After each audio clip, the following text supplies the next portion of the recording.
surprised that, Haney was able to pull off a performance like this. Coming off the two poor performances that he had previously, I did not think that, or I didn't. Let me rephrase that. I didn't. It's not that I didn't think he could do it. Excuse me. I just didn't know if he recovered. Right. I was definitely one of those guys that was choosing Brian Norman to win, simply because I just thought that Brian Norman, obviously, he's coming off.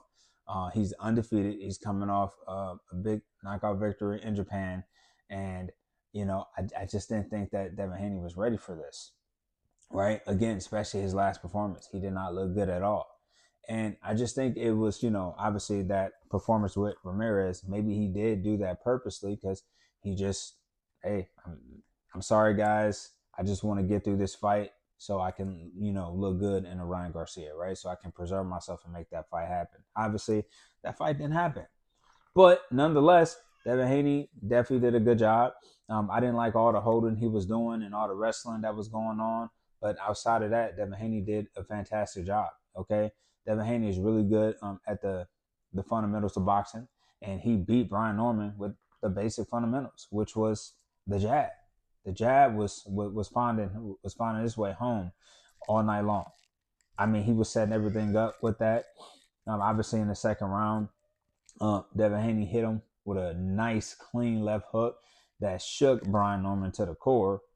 And then he hit him with another left hook right hand, knocked him down. And I was like, oh my God, Devin Haney, he's been telling dudes, I have power.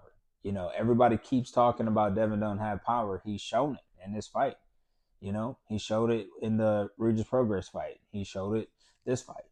He knocked Brian Norman down, and I was shocked. And what the funny thing is, Brian Norman is the guy who's known for the knockout power, who's known to be strong. This is what we've been saying leading up to this fight this entire time. And Devin Haney is like, nah, I'm the one with the power. I'm the one with the skill, and I'm the one with the power. And he clearly showed that, right? We talk about Ryan Garcia having a left hook and Brian Norman Jr. having a dangerous left hook. Devin Haney was using that left hook all night long. And I'm telling you, it was finding his way home constantly. Again, Devin Haney, man, he did a great job. He proved all his critics, all his haters wrong, including myself. I'm not a Devin Haney hater, but I did criticize him. Again, I did not expect him to win this fight. He did an amazing job. He looked great doing it, minus all the holding. But outside of that, man, wow, what a masterful way